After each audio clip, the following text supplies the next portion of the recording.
번째예요, 그렇죠? 엊그제 한 것 같은데 또 금방 자고 일어나니까 또 여러분 이 시간이 돌아왔네요. 이렇게 기도하면서 우리 신학생들을 보면서도 제가 느끼지만 여러분들을 이렇게 보면은 이렇게 각자의 처소에서 자기의 삶을 살고 또 동시에 이렇게 하나님의 말씀을 배우고 또 그것을 이렇게 여러분이 사라졌어요.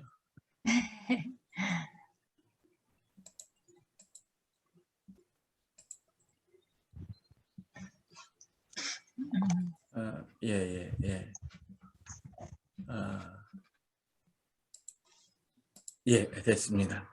저 여러분 없으면은 혼자서 하기 힘들어요.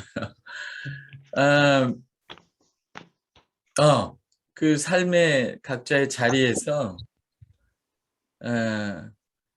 그 단지 자기가 믿음을 가지고 살 뿐만 아니라 거기서 그리스도인으로 살려고 빛을 발하고 생명을 하나님의 그 아들의 생명을 전하고 그 어두운고 거친 세상에서 하나님의 사랑을 어떻게든지 표현하고 그 어둠 가운데 있는 사람들을 손을 잡아서 하나님께로 인도하는 그런 인생, 그런 사람들을 하나님께서 다 아시고 그런 사람들을 이렇게 다 불러 모아서 이렇게 한 자리에서 우리가 한 믿음과 소망과 사랑 안에서 이렇게 말씀을 나누게 하신다는 게 참 볼 때마다 감격스러워요, 사실은.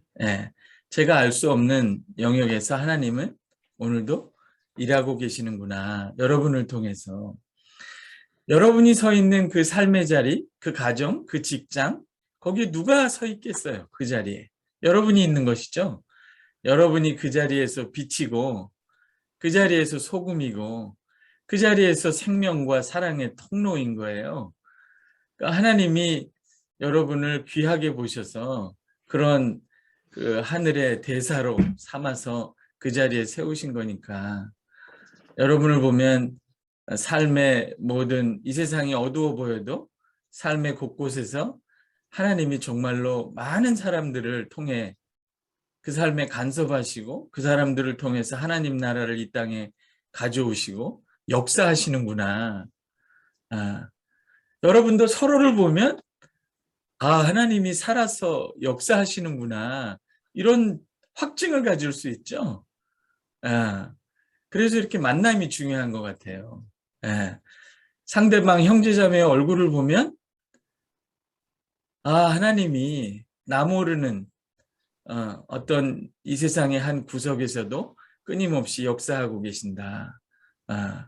그래서 그리스도인의 그 교제, 형제 자매들을 우리가 눈으로 보고 그들의 입에서 나오는 하나님의 말씀, 복음, 신앙 고백 이런 걸 들음으로써 우리가 굉장히 큰 위로를 받아요.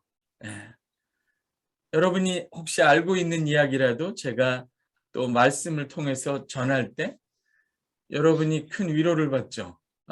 다른 형제 자매 입에서 나오는 하나님의 말씀이 하나님이 살아계시고 역사하신다는 증거가 되기 때문에 그래서 공동체, 믿음의 공동체는 굉장히 중요해요.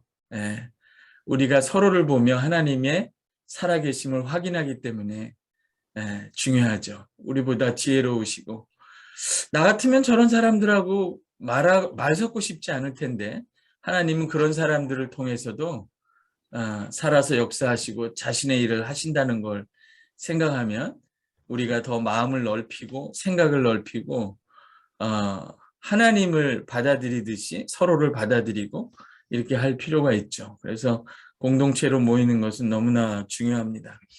그래서 저도 여러분한테 격려를 받는 것이고요. 오늘은 우리 지난 시간에 기억나시죠? 이렇게 하면 또 상처를 받는 분도 계세요. 이전 것은 지나갔으니 보라 새 것이 되었다. 지난 시간에 복음에 대해서 얘기했어요. 우리가 복음을 좀 폭넓게 있는 그대로 생각하자. 우리 사도신경을 암송하면 십자가에 죽으시고 부활하시고 하늘에 오르사 그 다음에 다시 오셔서 재림하시고 심판하시고 재창조하시는, 이거를 사도신경에 다 있거든요. 그리스도의 사역에 4가지가 다 있는데 우리는 그 중에 4분의 1만, 뭐 십자가가 너무 중요하지만 그것만 붙들면, 잘못하면 죄짓고 용서받고 죄짓고 용서받고 죄짓고 용서받고 아무데도 나가지 못하고 거기에서 머물 수 있는 그런 삶을 변명하는 그런 좁은 신앙생활에 갇힐 수 있기 때문에, 그래서 제가 한국교회도 사실상은 죄사함 받고 거기에서 갇혀 있기 때문에 나머지 세상은 복받고 성공하는 영역으로 남겨뒀다.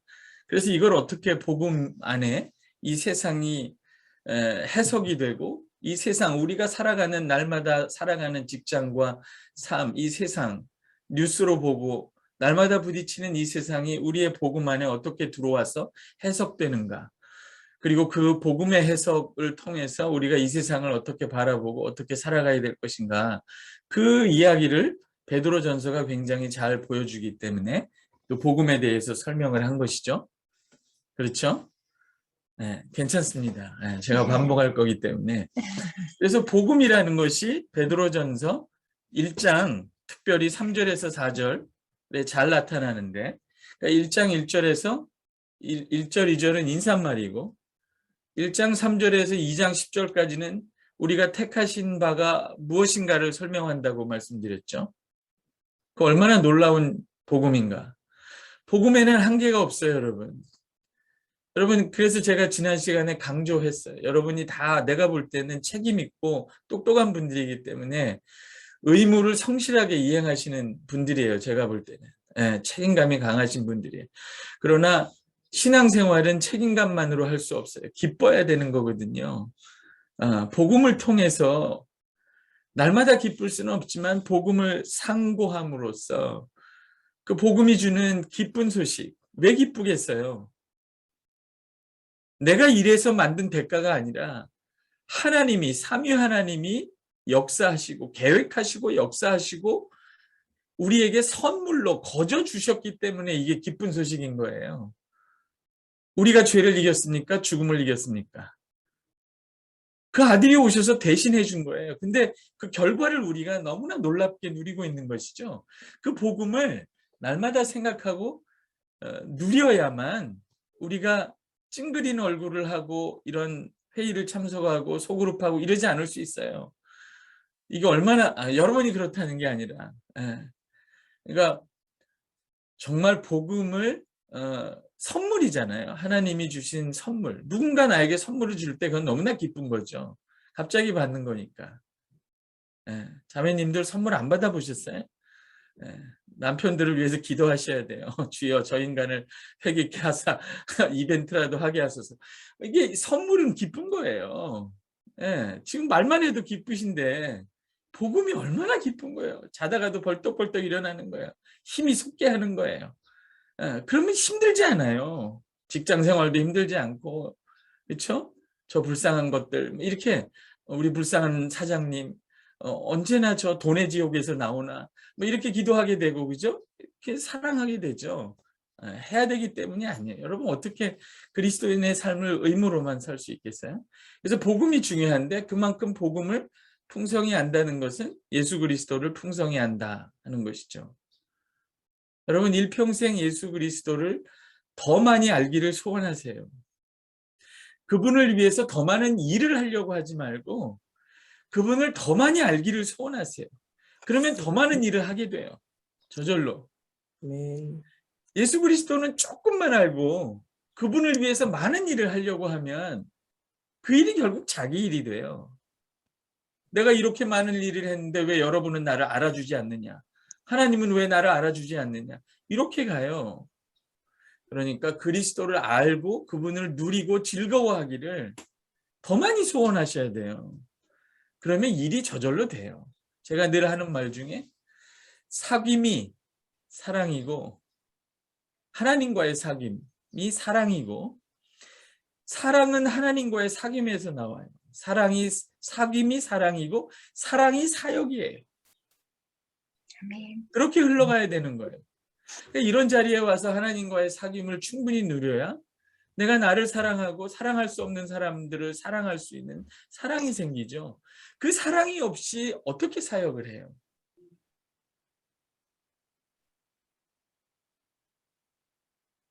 그리스도인의 사역자들은 사랑으로 사역하는 거예요. 의무가 아니라, 대가가 아니라, 보상이 아니라. 그래서 사역을 하고 싶으면 하나님의 사랑을 많이 받고 그걸 누리고 있어야 되는데, 그 사랑을 누리려면 하나님과 사귀어야 되죠. 그러니까 지금 베드로전서가 2장에서 나그네와 해인 같은 제사장들아, 너희가 제사장 나라다, 세상을 이렇게 싸우며 인내하며 순례자처럼 지나가라, 이런 요구들을 하기 전에 삼위 하나님이 우리에게 주신 그 은혜와 복음이 얼마나 큰 것이고 그 사랑이 큰 것인지를 먼저 설명을 하는 거죠. 그래서 2장 1장 3절 4절에 보면 예수 그리스도의 복음이, 미련을 버리고 넘어가야 되는데, 제가 전도사들, 우리 신학생들을 많이 보고 그러면서 사역에 지친 사람들을 너무 많이 봐요. 왜 지쳤을까요? 사랑이 떨어져서 그런 거예요. 기름이 떨어졌는데 어떻게 차가 갑니까? 그럼 사랑은 어디서 구해요? 여러분, 하나님과의 사귐에서 나오는 거예요.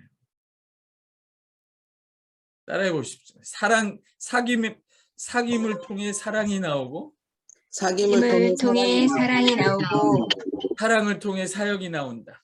사랑을 통해 사역이 나온다. 거꾸로 가지 마세요. 자녀 교육도 마찬가지죠. 자녀하고 사귀어야 거기서 사랑이 나오고 자녀가 내 뜻대로 해주지. 맨날 이래라 저래라 하면 걔가 말을 듣겠어요. 진도를 위하여 절제하고. 그래서 1장 3절에서 4절이 복음에 대한 핵심인데, 그 복음을 잘 보면 놀라운 것이, 여러분, 복음이 뭐냐? 예수 믿고 내 병이 나았다. 좋아요. 그것도 기쁜 소식이에요. 그걸 제가 뭐라 하는 게 아니에요. 예수 믿고 직장을 얻었다. 세상에 이렇게 간절한 게 어디 있어요? 우리는 하나님을 사랑할 때 필요에 따른 사랑을 해요. 하나님, 나 이게 필요합니다. 이렇게. 여러분 중에는 왜 당신은 필요할 때만 하나님께 기도하십니까? 그렇게 얘기하는 사람도 있는데 비겁하지 않습니까? 안 비겁해요. 우리는 하나님을 필요로 해서 사랑하는 데서 시작하는 거예요. 다만 하나님이 나를 필요로 할 때 나도 하나님을 사랑하는 것이 마땅한데 거기까지 가야 되는 거죠.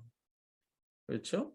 그래서 내가 뭐가 필요해서 하나님을 사랑하는 것을 부끄러워하지 마세요. 인간은 그런 존재로 지음받았어요. 그러나 하나님이 내가 필요로 하는 것을 주셨는데, 나는 병을 고쳐달라, 내 자녀를 잘 되게 해라, 뭐 이렇게 하는데, 인간의 필요 중에 unfelt need라는 게 있죠. 내가 느끼지 못하지만 나에게 가장 필요한 거. 그렇죠? 자녀들은 나는 이런 게 필요해요 라고 엄마한테 말하지만, 아빠한테 말하지만, 내가 볼 때는 그게 아니라 다른 게 필요한 거죠. 나한테 가장 필요한 거. 그게 그 아들 예수 그리스도라는 거예요.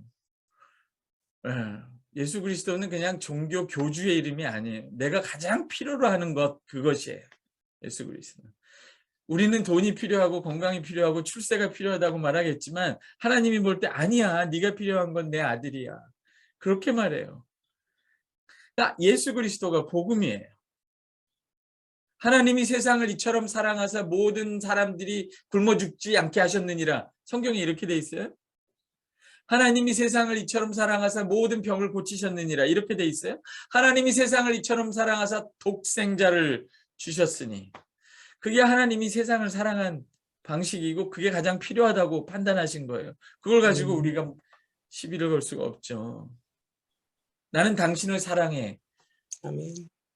라고 말할 때 가장 큰 사랑은 그 아들을 주는 거예요.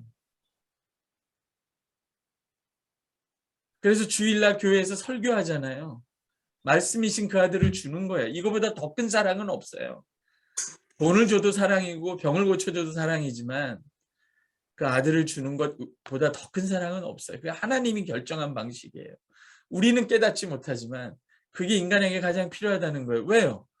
인간이 돈이 있고 병이 나와도 출세를 해도 죄에서 벗어나지 못하면 불행하거든요. 안 그래요, 여러분? 서울대 나오고 하버드 나오고 청와대 갔다가 범죄해서 감옥 가는 사람들 안 보셨어요? 죄가 제일 무서운 거예요. 죄가 인간을 사망으로 끌고 가는 거예요. 거기서 누가 우리를 해방합니까? 그러니까 십자가가 정말 큰 복음이죠. 부활은 더 큰 복음이라고 얘기했어요. 어쩌다가 우리 종교개혁 개신교 전통에 있는 우리는 십자가가 가장 중요하고 전부인 것처럼 거기서 멈춰버리는 어떤 복음의 이해를 많이 갖고 있어요. 왜냐하면 이신칭의가 인간의 행함으로 우리가 어떻게 하나님 앞에 의롭다 함을 얻습니까? 저주의 대상이죠. 그냥 하나님이 그 아들의 피로 대속적 죽음으로 우리에게 의롭다 하신 그 의와 거룩을 선물로 주신 거죠. 그게 너무나 중요했기 때문에 십자가의 대속 사건이 중요해진 건데 그것도 너무 그건 영원토록 중요해요. 왜냐하면 우리가 늘 죄 속에서 헤매기 때문에 우린 늘 십자가가 필요해요. 그러나 복음은 그 이상을 준단 말이죠. 그리고 그 이상을 알게 하고 누리게 해서 우리로 하여금 더 많은 도전과 더 많은 공격을 이겨낼 수 있도록 한단 말이죠. 부활 생명. 여러분 부활 생명을 누리면요. 보약 감춰놓고 시어머니 안 주고 아들 안 주고 자식 안 주고 나 혼자 먹지 않아요. 그렇게 열심히 안 내요. 부활 생명을 누리면요. 그렇게 부러운 게 많이 없어져요. 나이가 들고 죽을 때가 가까워진다는 게 얼마나 두려운 거예요. 근본적 두려움이죠. 사람이 죽을 때 다 나타난다고 하더라고요. 저희 어머니가 그 병원에서 이렇게 간호인도 좀 하셨는데 죽을 때 다르다고. 두려운 얼굴로 죽는 사람, 죽지 못하기 위해서 말버둥 치는 사람, 너무나 평안한 얼굴로 가는 사람. 그 사망의 음침한 골짜기를 도대체 누가 나하고 같이 지나가나요? 저희 어머니 돌아가실 때 보니까 중환자실에서 누워 계신데 혼자 계세요. 혼자. 의식을 잃어서. 그 사랑하는 권사님도 옆에 없어요. 찬송을 하는데 못 알아들어요. 그때가 부활절 어간이었는데 제가 생각을 했어요. 저 사망의 음침한 골짜기를 어머니는 혼자 가시는구나. 아니지. 그 아들이 오셔서 이 죽음의 골짜기까지 오셔서 다시 하나님 보좌 우편에 이를 때까지 우리 어머니하고 같이 지나가시지. 그래서 예수 믿는 게 너무나 중요한 거예요. 세상에 이걸 이길 수 있게 하는 누가 무엇이 있습니까? 다 죽기를 무서워하여 비겁하게 사는 거예요. 죽기를 무서워하여 1년 전에 한 일도 기억이 안 나고 모르겠습니다. 기억 안 납니다. 다 비굴하게 사는 거예요. 죽기를 무서워해요. 진리를 가질 수도 없고 증거할 수도 없어요. 근데 우리는 죽음을 이긴 사람들이에요. 그러니까 죽음을 이겼을 뿐만 아니라 지난 시간에 얘기했죠. 여러분이 어디에 앉아 있다고요? 또 한 주 만에 내려오셨어요? 네? 비참한 이 세상에 말단 직원으로 내려오셨냐고. 날마다 기억해야 돼요. 날마다. 왜 우리가 잊어버리냐면요. 망각도요. 죽음의 증상이에요. 죽음이 지배하기 때문에 잊어버리는 거예요. 그래서 이 죽음의 땅에서는 날마다 기억해야 돼요. 너희는 내가 너희를 그 애굽에서 건진 것을 기억하라. 왜 기억하는 게 그렇게 중요하고 토요일 날 아침에 와서 복음을 상고하는 게 왜 이렇게 중요할까요? 잊어버리기 때문에 그래요. 왜 잊어버리나요? 그게 죽음의 세력 중에 하나예요. 죽음의 강력한 영향력 중에 하나예요. 그래서 이 땅에서는 끊임없이 상고하고 묵상하고 기억하는 일이 필요해요. 그래서 예배하고 설교하고 묵상하고 성경을 또 보는 거. 다 아는 거 그거 뭐하러 또 보냐? 봐야 돼요. 기억해야 돼요. 그래서 이 땅의 생은 망각으로 끝나잖아요. 다 잊어버리고 없어지는 걸로 끝나요. 그러나 하나님은 영원토록 기억하시죠. 그러니까 우리가 하나님 보좌 우편에 앉아 있는 것도 엄청난 복음이죠. 아멘.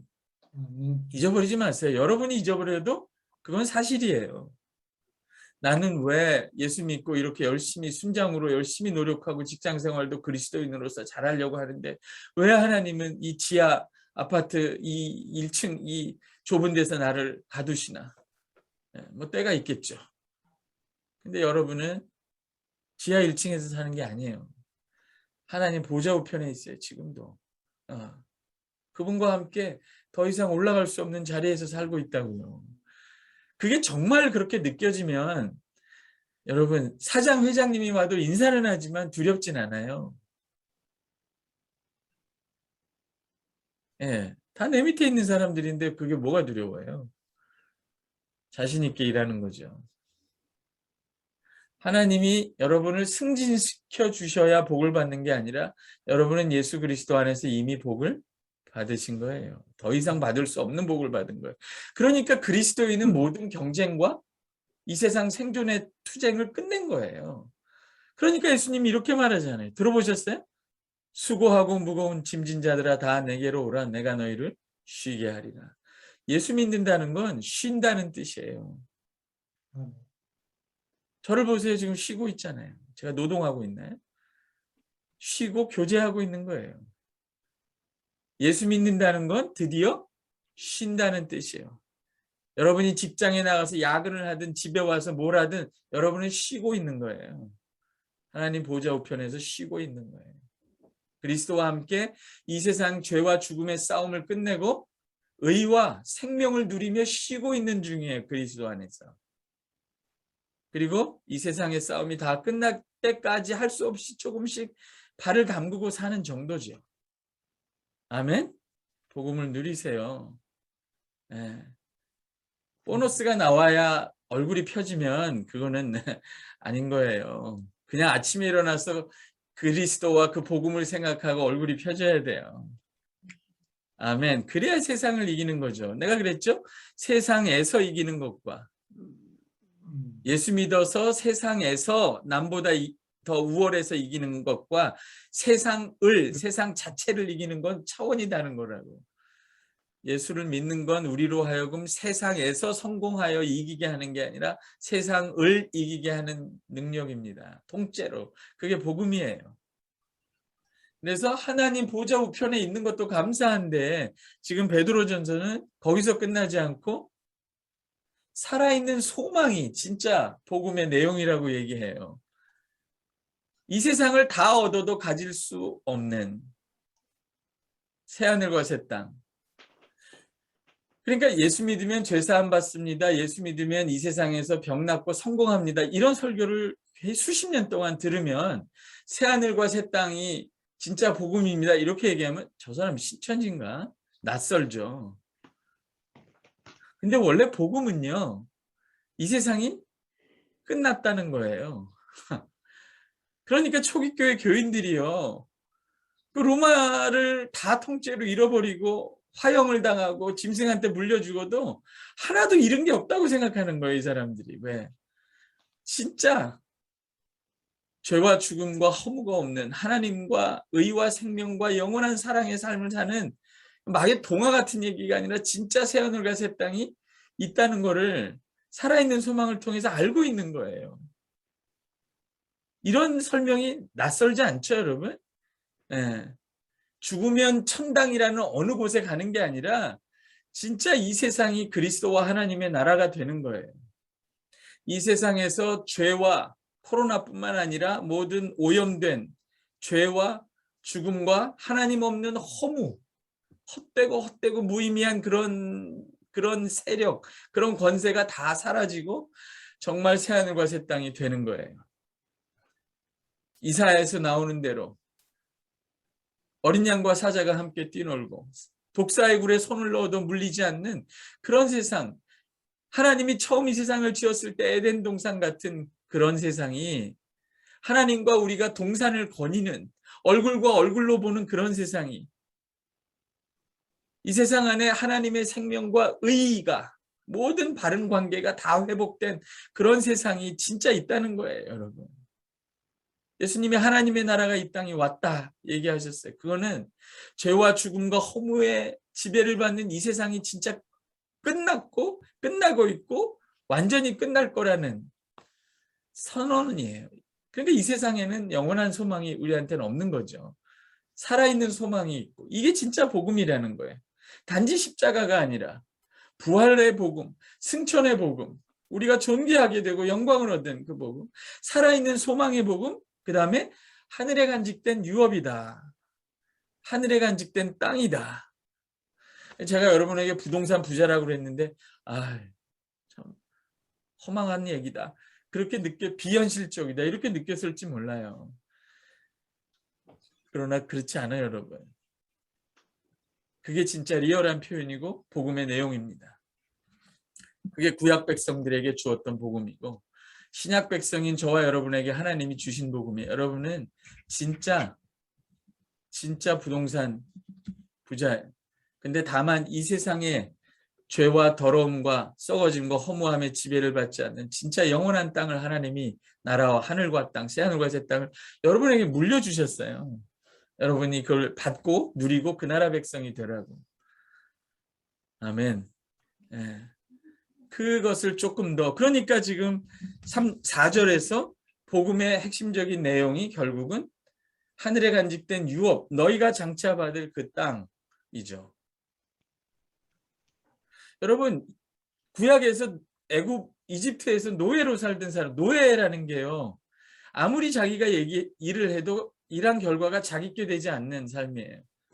그 땅에서 자기가 땅 한 평 가질 수 없고, 대한민국 생각이 나네. 이게 어떤 노예의 삶인데 그들에게 하나님이 젖과 꿀이 흐르는 땅을 약속하셨어요. 물론 그 땅에서 하나님과 같이 있고 하나님의 통치가 있어야 진짜 하나님의 나라가 되죠. 그래서 어쨌든 베드로전서는 단지 십자가의 보혈로 내 죄 사함을 받았다. 그런 정도가 아니라 너희가 새하늘과 새 땅을 유업으로 받은 자다. 그것을 처음부터 확신을 시켜주죠. 그러니까 로마가 그렇게 매력 있어 보이지 않는 거예요.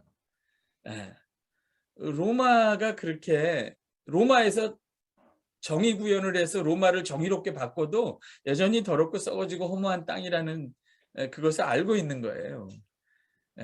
그러니까 그리스도인들이 노예 해방을 갑자기 주장하고 막 그런 게 아니에요. 정치를 통해서 로마 정부를 뒤집자 이렇게 한 게 아니죠. 그냥 이미 노예인데도 벌써 자유해버린 거예요. 물론 그런 과정 속에서 점차로 하나님 나라의 의로운 질서가 이 세상에 들어오기는 하지만 이미 그런 자유와 그 나라를 누리고 있는 거죠. 그래서 어쨌든 이 하나님의 나라 새하늘과 새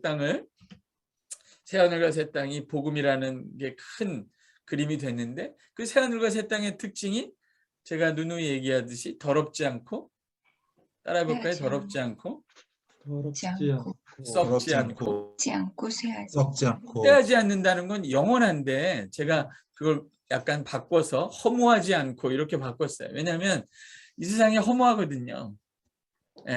이 세상은 허무함을 벗어나지 못합니다. 제가 어떤 장로님도 배우고 뭐 나이 드신 이렇게 은퇴하고 연금 다 받으시고 안정된 그런 분들도 많이 뵀는데 은퇴하고 연금 받아도 허무하대요. 여러분 놀라시는데 허무해요. 노는 것도 하루 이틀이지 누군가 나를 불러주지 않고 필요 없는 사람이 된다는 게 얼마나 허무한 일인데요. 전원주택 갖고 뭐 밭을 읽어도 허무해요. 그저 하루하루 사는 거예요. 인간이 이런 자본주의 사회에서 가장 원하는 게 은퇴 잘하고 연금 받고 전원주택에 사는 건데, 그래도 허무를 극복하지 못한다면 불행한 삶이죠. 그래서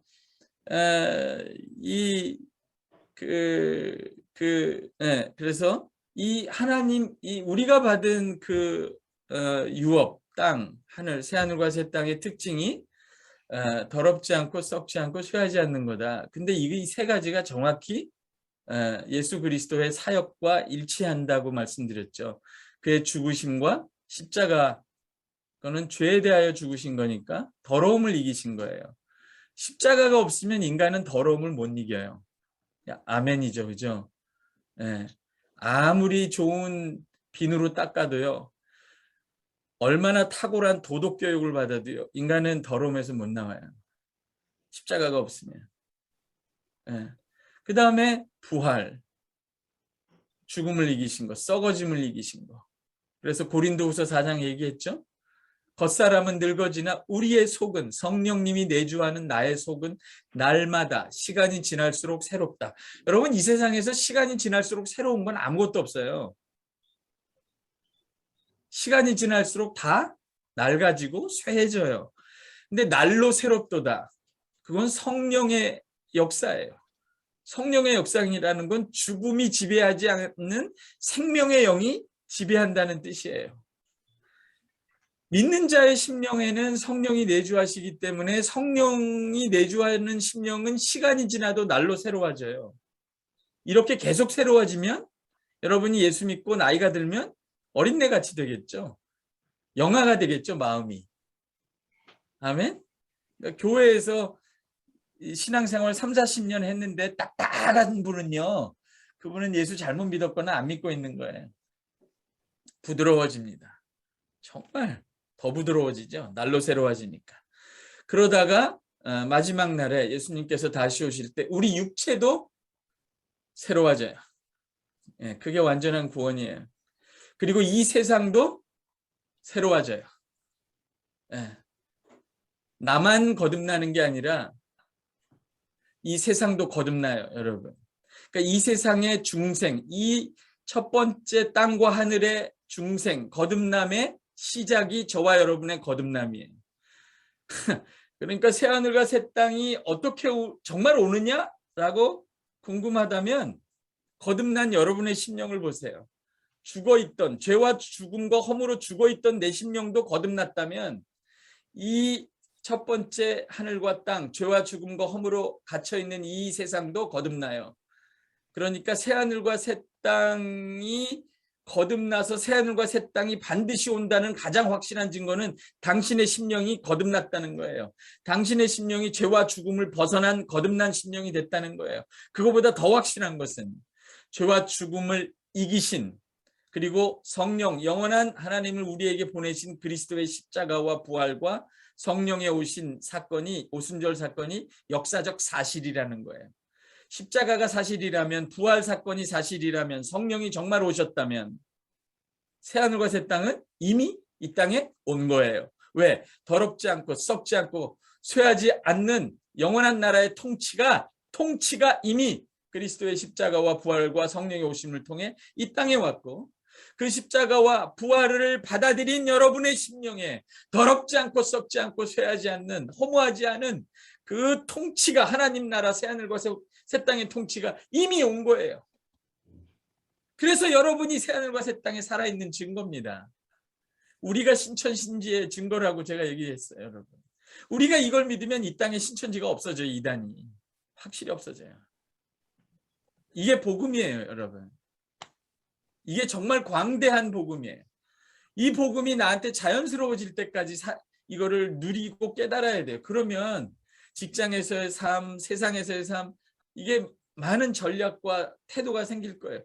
여러분, 내가 이미 내가 믿는 예수 그리스도가 십자가와 부활과 성령의 오심으로 더러움과 썩어진 거, 허무함을 벗어버리고 승리하셨고, 내가 그분을 믿음으로 거듭나서 내 안에 이미 더러움과 썩어진 거, 허무함을 벗어버렸는데 내가 어떻게 더러움과 썩어진 거, 허무함에 종노릇을 하겠어요? 그렇죠? 말은 이렇게 멋있는데 실제로는 날마다 더러움과 싸우고, 썩어짐과 싸우고, 죽음과 싸우고, 허무함과 싸우죠. 무의미한 일들과. 연봉이 2배로 오르면 여러분, 이 소그룹을 어떻게 더, BBB를 어떻게 더 풍성하게 할 것인가, 이런 고민을 하시겠어요? 스위스나 가볼까요, 이번에? 뭐 그것도 나쁜 건 아니에요. 허무하다는 게 아니에요. 그러나 허무함과 날마다 싸운단 말이에요. 인간들이. 이 세상 자체가 아직도 더러움과 썩어진 거 허무함에 굴복해 있기 때문에 그 안에서 아직도 우리가 살고 있기 때문에 우리 안에는 더럽지 않고 썩지 않고 쇠하지 않는 나라가 날마다 풍성하게 통치하고 역사하지만 싸우는 거죠. 부대끼는 거예요. 그래서 제가 부대끼지 않는 것처럼 살면 그건 위선이고요. 그래서 날마다 애통하는 게 정상이라고 말씀드렸어요. 윤동주의 시처럼 바람에 나는 잎새에도 나는 괴로워하는 거예요. 완벽하게 깨끗하고 생명이 넘치고 영원한 의미가 있는 삶을 산다고 착각하지 않고 날마다 세상 속에서 더러움과 썩어짐과 부대끼면서 나그네로 지나가며 시달리는 거예요. 그러면서 서로 만나서 위로하는 거예요. 너도 그렇게 시달렸니? 나도 이렇게 시달렸어. 그래서 함께 싸우는 거예요. 그러니까 더 기다리는 거예요. 주께서 오셔서 더 큰 은혜를 베푸셔서 이거를 끝내주시기를. 아멘. 그러니까 그리스도인들은 날마다 세상의 더러움과 썩어짐과 허무함과 부대끼며 싸우면서 살아갈 수밖에 없어요. 전투하는 교회예요. 순례하는 교회는 전투하는 교회예요. 이게 정상이에요, 여러분. 그래서 예수 믿으면 괴로워요. 많이 괴로워요. 의에 줄이고 목마를 수밖에 없어요. 애통할 수밖에 없어요. 뉴스를 볼 때마다 애통하고 직장에 가도 애통하고 눈물이 많아질 수밖에 없고 그래서 이런 공동체가 더 필요한 거예요. 여러분끼리 만나서 잘 사는 척하고 맨날 그런 얼굴로 쳐다보면 여러분은 어디 가서 위로를 얻어요? 그렇죠? 여러분은 동지예요. 동지.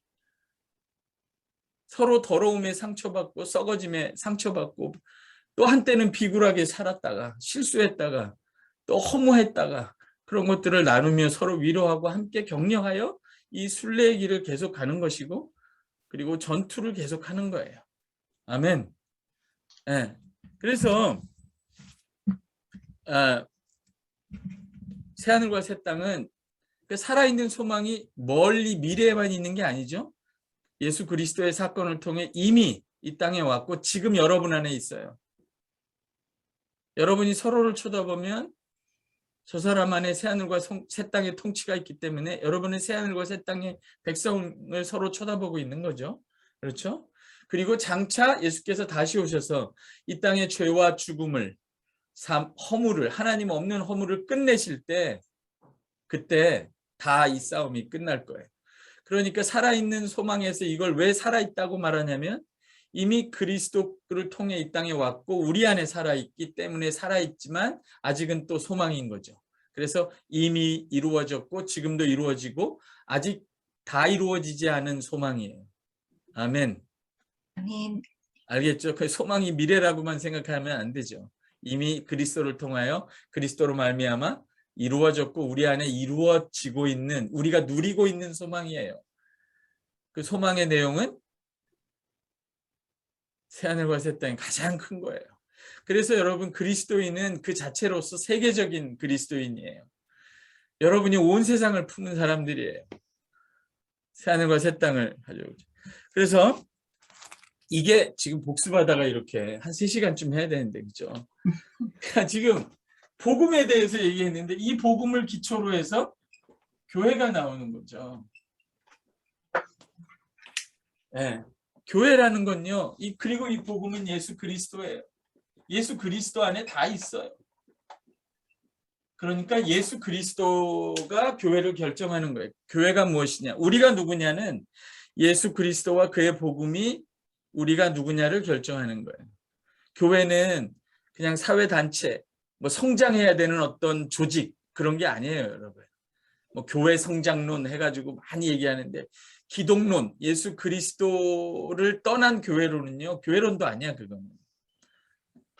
그렇죠? 예수 그리스도의 복음을 통해 교회가 나오죠. 그래서 지금 2장, 이것이 주로 나오는 게 2장 13절에서, 아니 1장 13절에서 2장 10절까지죠.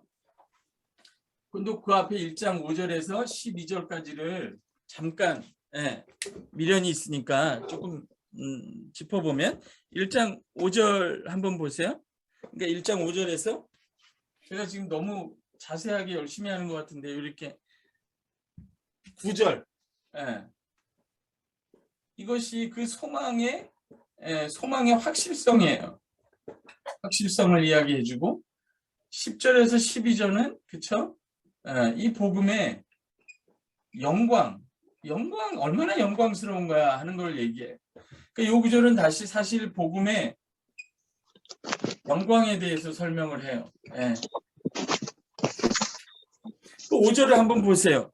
이게 참 그죠? 5절에 그러므로 5절 내 성경이 찢어졌어요. 누가 5절을 너희가 말세에 나타나기로 예비하신 구원을 얻기 위하여 하나님이 지금 우리에게 구원은 현재이기도 하고 과거이기도 하고 현재이기도 하고 미래죠. 따라해보세요. 우리는 구원받았고 구원받았고 안 받으신 사람이 한 2명 계신데 다시 해보세요. 우리는 구원받았고 우리는 구원받았고 구원받고 있고 구원받고 있고 온전히 구원받을 것이다. 온전히 구원받을 구원받을 것이다. 것이다. 구원을 과거에만 국한시킨 사람도 있어요. 나는 구원받았으니까 아무렇게나 살아도 돼. 그 이단이에요. 나는 지금 구원받았는지 안 받았는지 몰라. 앞으로 구원받을 거야. 그거는 복음이 아니에요. 구원을 우리는 이미 받았어요. 그렇죠? 이미 십자가와 부활을 믿고 죄와 사망의 권세에서 나왔어요. 근데 다 나오지 못했죠. 왜냐하면 세상이 이대로 있으니까. 그러니까 여러분 이 세상이 새하늘 잘 들으세요. 이 세상이 새하늘과 새 땅이 되기 전까지는 내 구원도 완성이 안 돼요. 아시겠죠? 그러니까 플라스틱 아무데나 버리지 마세요.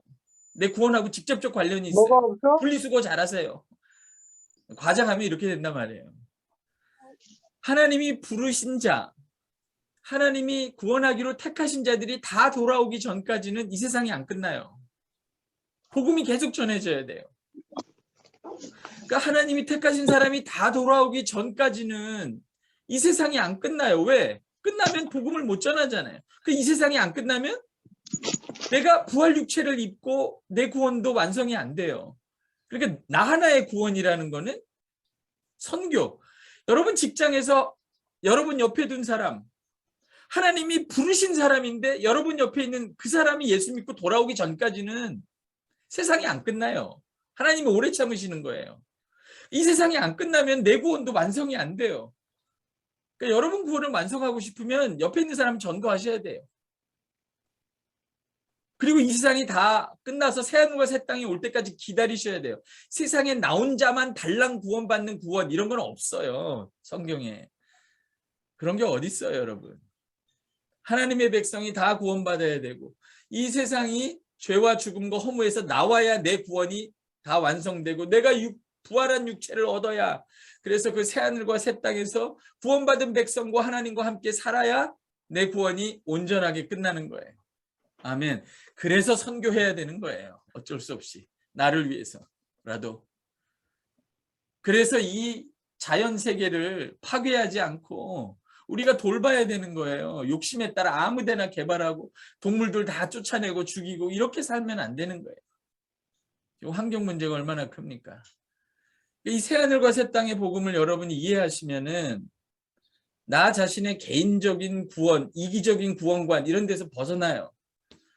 그리고 굉장히 폭넓어지게 우리가 세상에서 직장인으로서 의의를 회복하는 삶, 모든 바른 관계를 회복하려고 하는 삶, 안 되죠. 그게 열심히 노력해봐야 조금밖에 안 될 거예요. 그러니까 애통하며 사는 삶, 의에 줄이고 목마른 삶을 살아달라는 거예요. 하나님은 내가 마무리할 테니까 너는 왜 그걸 우리한테 요구하시냐면 하나님이 의에 줄이고 목마르고 애통하신 거예요. 이 세상을 보고. 나도 그런데 하나님은 얼마나 애통하겠어요. 내 애통과 내가 의에 줄이고 목마른데 너가 내 자녀로서 참여해달라는 거예요. 너도 의에 줄이고 목마른 사람이 되면 내가 새하늘과 새 땅을 가져올 때 네가 의로 이 새하늘과 새 땅을 통치할 거 아니냐. 아들아 딸아 이렇게 부탁하시는 거죠. 하나님이. 우리가 뭐 해봐야 얼마나 하겠어요. 하나님이 마무리하셔야 돼요.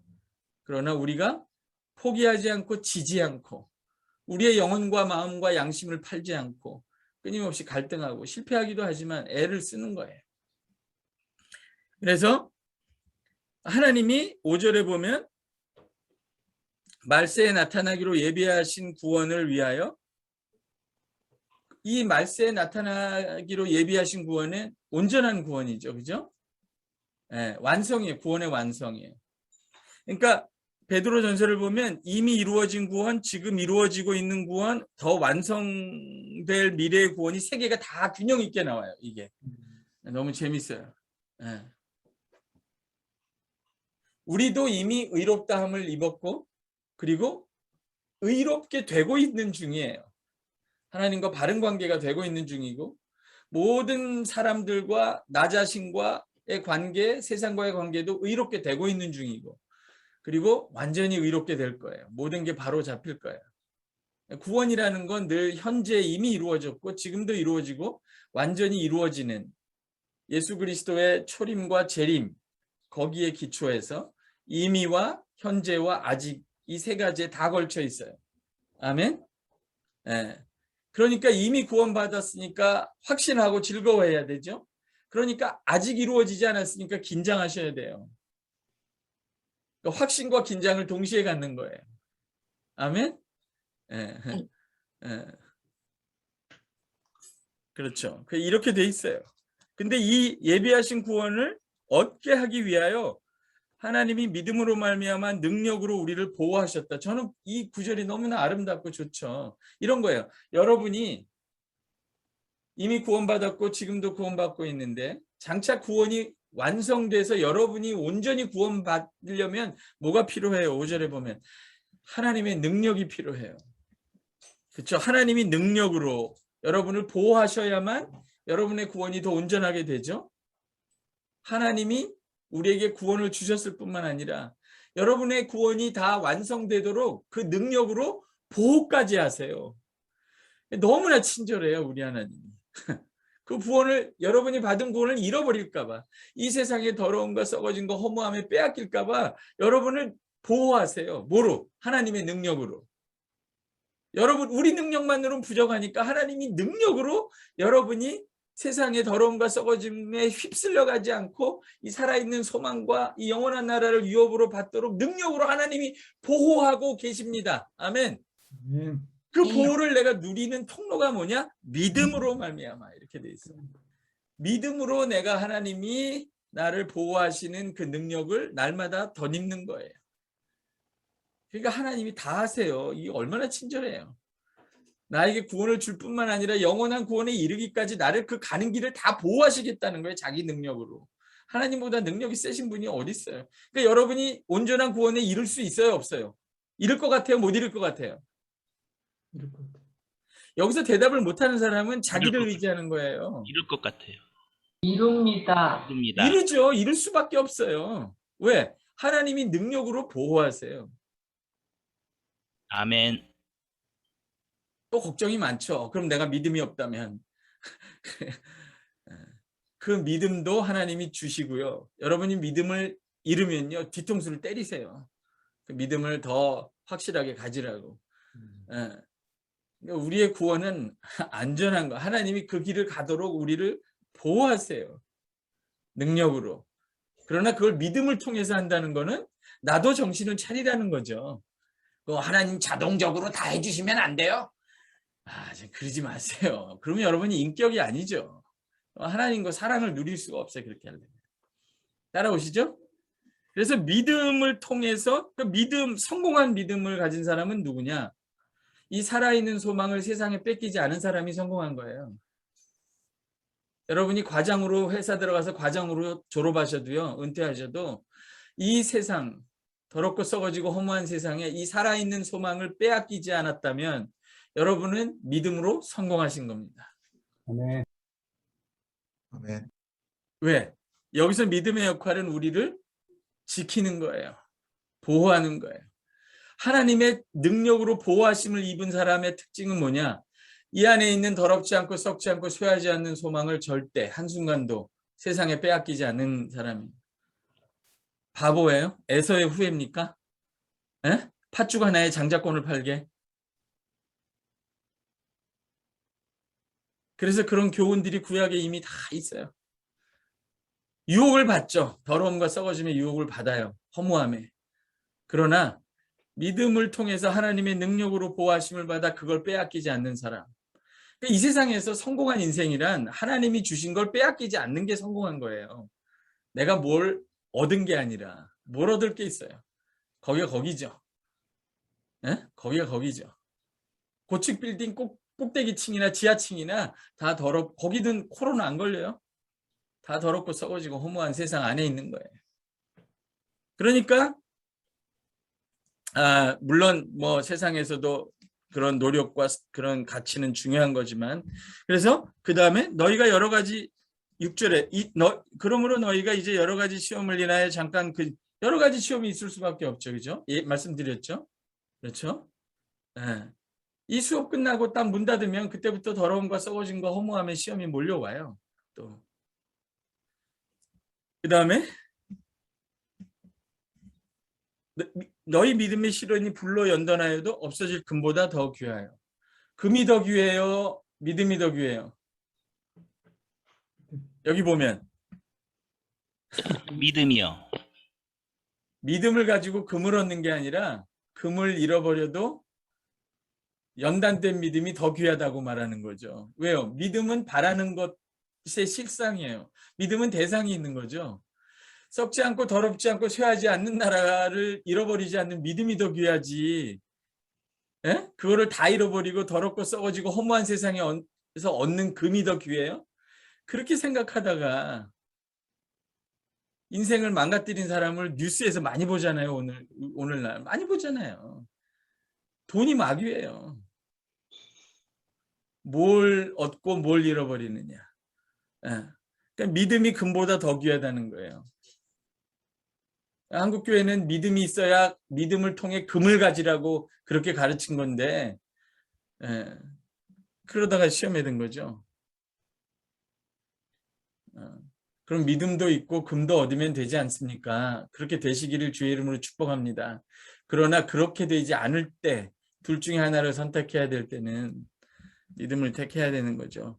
그 다음에 3절에 보면 사랑 얘기가 나고, 사랑하는도다 너희가 보지 못하였으나, 보지 못하였죠. 지금은 소망이 있고 주님의 얼굴과 얼굴로 보지 못하지만, 여러분 보세요. 보지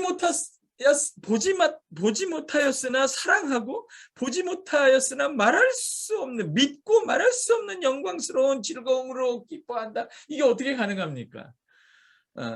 왜냐? 예수 그리스도가 죄와 죽음과 허물을 이기신 그 사역과 내용이 그분의 본질이기 때문에 우리도 그분의 십자가와 부활과 성령을 통해 죄와 죽음과 허물을 이긴 그 즐거움과 그 영적 본질이 있어서 그분을 보지 않았지만 알아요.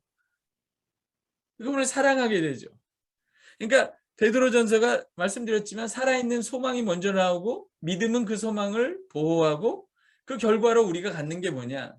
여러분 안에 정말 살아있는 소망의 복음이 있고 믿음으로 날마다 싸워서 그 소망을 지키고 있다면 여러분은 마음속에 그 주 예수 그리스도를 보지 못했지만 사랑하는 그 사랑으로 날마다 채워져 있을 거예요. 그리고 그 사랑으로 형제자매들을 사랑하는, 진짜 사랑하는 거죠. 깨끗한 사랑이죠, 여러분. 이거는 안 그렇겠어요? 살아있는 소망에서 나오고 이 세상의 더러움과 썩어짐과 허무함에서 보호를 받는 믿음으로 하나님을 사랑하고 주님을 사랑하고 서로를 사랑한다면 그 사랑은 세상에 없는 깨끗한 사랑이에요. 상대방이 어느 직장의 직위가 높기 때문에 좋은 학교를 나와서 많이 알아서 사랑하는 사랑이 아니에요. 그리스도의 사랑으로 정말 사랑하는 거예요. 그런 사랑의 소그룹, 공동체를 만드시기를 주님의 이름으로 축복합니다. 그렇게 뜨겁게 주님의 사랑으로 사랑하려면 이 살아있는 소망이 계속 우리 안에 있어야 되고 믿음으로 보호를 받아야 되겠죠. 그렇죠? 보지 못하였으나 주를 사랑하였다. 얼마나 좋습니까? 그렇죠? 구주를 생각만 해도 내 마음이 좋거든. 그 얼굴 배울 때야 얼마나 좋으랴. 그죠? 구주를 생각만 해도 내 마음이 좋거든. 그죠? 그러니까 그 소망이 살아있기 때문에 그분이 보고 싶은 거예요. 그렇죠? 내가 그거를 버리고 산소망을 버리고 더러움에 참여하고 의식적으로 의도적으로 썩어짐의 종노릇하고 허무함의 종노릇했다면 그분을 보기가 꺼리겠죠. 지금 여기서도 마음에 보기가 꺼려운데 그때 가서 얼굴과 얼굴로 보면 못 알아볼 수도 있어요. 예수님이 그러잖아요. 난 널 모르겠다. 내게서 떠나라. 네가 날마다 나보고 주여 주여라고 말했지만 너는 네 마음속으로 그저 세상의 더러움과 썩어짐의 허무함에 참여하고 나하고 사귄 적도 없고 나하고 사랑을 나눈 적도 없고 그 사랑으로 사역을 해본 적도 없고 십자가를 져본 적도 없는데 살아서 나와 사귄 적도 없고 나를 모르는데 얼굴과 얼굴로 보면 못 알아봐요, 여러분. 그렇죠?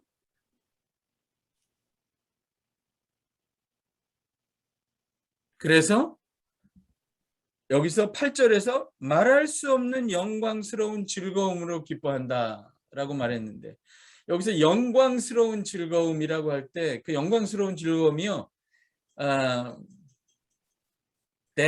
데독사메네스라고 하고 이 앞에 완료형이 붙어 있어요. 그러니까 이미 주어진 영광이에요. 이게. 이미 거기에 있는 영광이에요. 근데 그 앞에 보면 6절인가요? 7절인가요? 6절에 보면 너희가 여러 가지 시험을 인하여 잠깐 근심하게 되지 않았어. 잠깐 근심하게 되었다. 이렇게 돼 있죠? 그리고 그 앞에 보면 찬송하리로다 하나님의 긍휼 산소망. 정말 영광스러운 그 소망, 영광스러운 하나님 나라의 유업을 이미 받은 거죠. 어떻게 된 거냐면요. 이렇게 된 거예요. 여러분 보세요. 지금 이 구조가 어떻게 됐냐면 복음을 선포하면서 여러분이 예수 그리스도로 말미암아 이미 영광을 받았다고 선포한 거예요. 따라해서 이미 영광을 받았다. 이미 영광을 받았다. 잠시 고난을 받는다. 잠시 고난을 받는다. 영원한 영광에 들어간다. 영원한 영광에 들어간다. 이 구조가 베드로전서 전체 구조이기도 해요. 여러분, 그리스도인의 삶을 절대로 이렇게 생각하지 마세요. 그건 착각이에요. 내가 고난을 받아야 십자가를 져야 부활 영광에 참여하고 영원한 영광에 참여한다. 고난과 영광의 패턴이 아니에요. 그리스도인의 삶은. 그리스도인의 삶은 영광에서 시작하는 거예요. 이미 받은 영광에서. 그리고 따라해보세요. 잠시 고난. 잠시 고난. 교수님 잠시 고난인데 내 인생은 왜 이렇게 고난이 깁니까? 고난은 정해져 있어요, 여러분. 하나님의 섭리하에. 끝없는 고난은 없어요. 여러분들 경험이 있잖아요. 아무리 고통스러운 일이도 한 3일 동안 끙끙 앓고 나면 사흘째는 뭔가 희망이 보여요. 안 그래요? 앞이 아찔해도요. 3일 지나면 그 3일 내에 결정을 내리면 안 돼요. 왜 3일인지 몰라요. 예수님이 죽은 지 사흘 만에 부활해서 그런지 몰라도 제 경험상 아무리 아찔한 일도 3일 지나면 빠져나갈 구멍이 생기더라고. 고난은 잠시예요. 그리고 영원한 영광에 들어가요. 그러니까 그리스도인의 삶은 영광에서 시작합니다.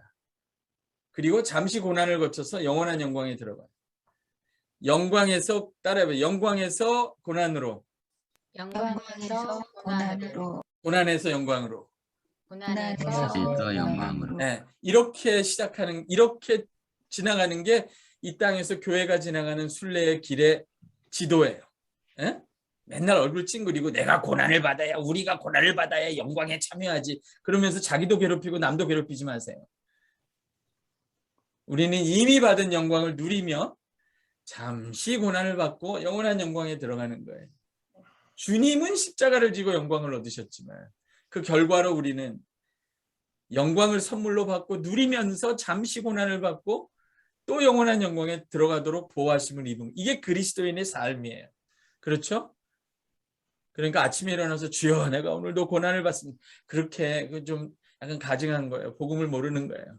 주여 감사합니다. 오늘도 이 큰 영광을 누리며 잠시 9시간 동안 고난을 받고 돌아오겠습니다. 이렇게 영광과 고난과 영광, 이런 순서로 지나간다는 걸 기억을 하시기 바랍니다. 마지막으로 이 1시간 이제 이거를 참 좋습니다. 자, 그래서 마지막으로 1장의 10절에서 12절이 복음의 영광이라고 그래요. 이게 얼마나 영광스럽냐면요. 10절에서 12절을 여러분 눈으로 한번 쓰기 읽어보세요. 이게 무슨 말 하는 거냐면요. 이런 거예요. 지금 여기서 예수 그리스도의 십자가와 이 보이세요? 예수 그리스도의 십자가와 부활과 성령의 오심으로 이거를 받아들임으로 교회가 된 거죠. 그렇죠? 교회가 된 거죠. 이게 지금 이거를 설명하는 거잖아요. 그렇죠? 이게 지금 복음의 내용이고 이게 예수 그리스도, 이게 교회라고 하면 이 그리스도의 십자가, 이 교회라고 하면 이게 구약의 선지자들이 그렇게 바라봤다는 거예요. 역사적으로. 이 이후에도 이거보다 영광스러운 일은 하나밖에 없어요. 예수님의 재림. 신천신지 새하늘과 새 땅. 이거밖에 없는 거죠. 이게 지금 역사에서 굉장히 이 선지자들이 날마다 찾고 바라봤던 거예요.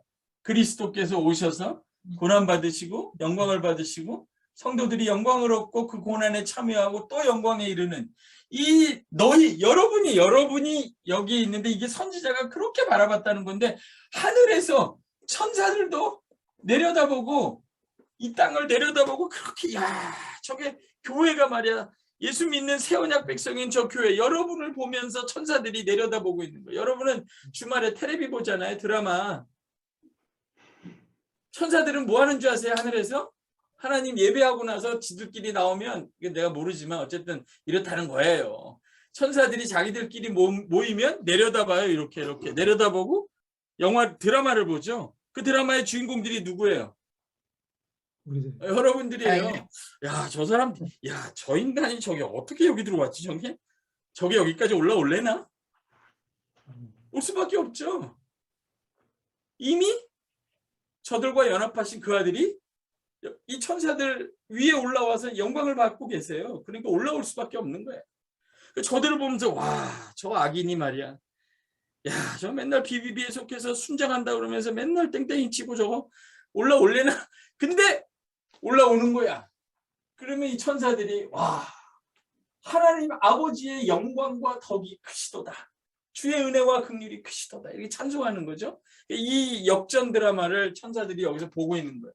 여기서 성령이 또 내려오셔서 우리한테 복음을 전해요. 여러분, 이게 공간적으로도 우주적이죠. 우주적으로도 이 교회, 여러분 지금 베드로전서에 로마의 변두리에 흩어져 있는 몇 안 되는 소수 외국인과 노동자들, 세상에서 별거 아닌 그런 사람들이 예수 그리스도로 말미암아 새하늘과 새 땅의 주인공이고 이 천사들이 로마 황제를 쳐다보고 있는 게 아니에요. 그거는 썩어진 거 더러운 거 허무함에 죽어버린 인간들이에요. 그걸 뭐하러 천사들이 쳐다보겠어요. 여기를 쳐다보는 거예요. 여기. 이 드라마의 주인공들이 갯마을 차차차 아니구나. 저게 정말 저것들이 올라와 가지고 어린 양과 결혼을 하게 될까 막 쳐다보는 거죠. 선지자들도 이때를 바라봤어요. 정말 하나님의 아들이 내려오셔서 이 새하늘과 새 땅의 백성인을 창조하실 것인가? 이게 역사의 중심인 거예요, 여러분. 제가 예수 믿고 나서 고등학교 때 배웠던 세계사 국사가 얼마나 웃긴 얘기인가를 생각해 봤어요.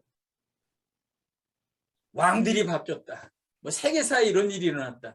여러분, 하늘의 하나님과 천사들, 하늘의 족속들은 로마 황제의 왕궁이 아니라 베들레헴의 마국간을 보고 있었어요. 이게 세계사예요. 이게 세계사라고. 세계사의 중심에 여러분이 있는 거예요. 청와대나 백악관이 있는 게 아니라 이 세계사의 중심, 새하늘과 새 땅이 오는 이 역사의 중심, 우주의 중심에 여러분이 있다고. 교회가. 왜 하나도 안 좋아하냐 이거예요, 내 말은. 자기들이 얼마나 중요한지를 몰라요, 여러분이. 왜 모르냐? 나 뭐 학교도 변변치 않고 직장도 그렇고 이렇게 세상이 나를 보는 눈에 내가 함몰되어 있는 거예요. 여러분, 세상이 여러분을 보는 눈으로 여러분을 보는 게 불신앙이에요. 그게 하나님에 대한 불효고 반역이에요.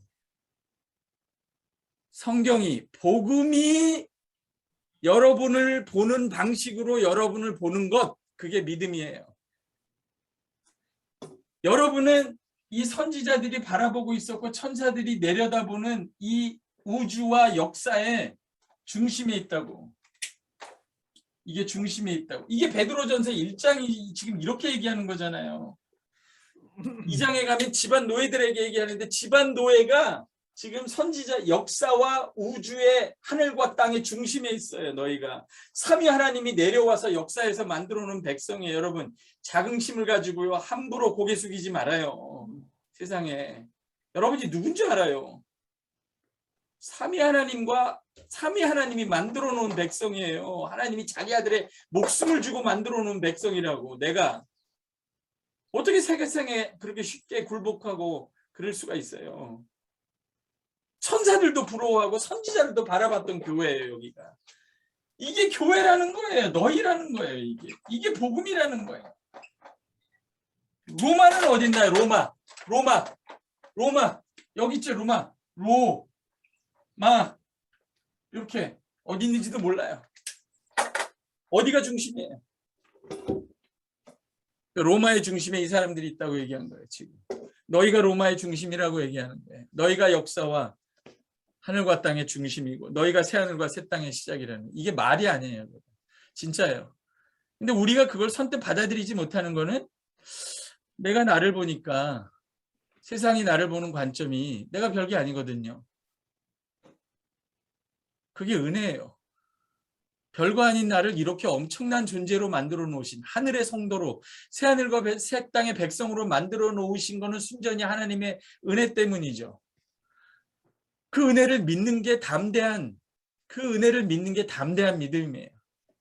절대로 세상이 여러분을 보는 대로 보지 마세요. 복음, 지금 베드로가 하고 있는 게 뭐냐면 이 수신자들의 관점을 바꿔주는 거예요. 예수 믿고 나서 뭐가 바뀌어야 되냐? 관점이 바뀌어야 돼요. 내가 나를 보는 관점, 내가 내 믿음과 형제자매를 보는 관점, 내가 교회를 보는 관점, 내가 세상을 보는 관점, 역사를 보는 관점, 눈이 바뀌는 것. 그게 예수 믿고 변화되는 가장 큰 중요한 변화 중에 하나예요. 그러려고 지금 베드로전서가 이걸 설명하는 거예요. 이게 안 바뀌면 자기가 누군지 모르는데 세상에서 어떻게 살아요? 그렇죠? 그래서 지금 복음의 영광을 통해서 교회가 무엇인지를 다시 한번 보여줍니다. 로마가 중심이 아니라 사실은 너희가 중심이라고. 네로 황제, 헤롯 왕의 왕궁이 아니라 베들레헴 마국간이 중심이었던 것처럼 여러분도 하나님이 보실 때는 이 세상과 역사의 중심이에요. 세상에서 가장 중요한 것이 그래서 그리스도인들이 있는 교회, 여러분의 모임,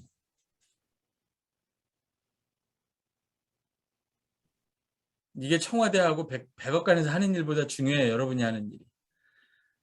새하늘과 새 땅을 가져올 백성을 거듭나게 하고 양육하잖아요. 여러분이. 네? 이거보다 중요한 일은 없어요. 세상에 존재하지 않아요.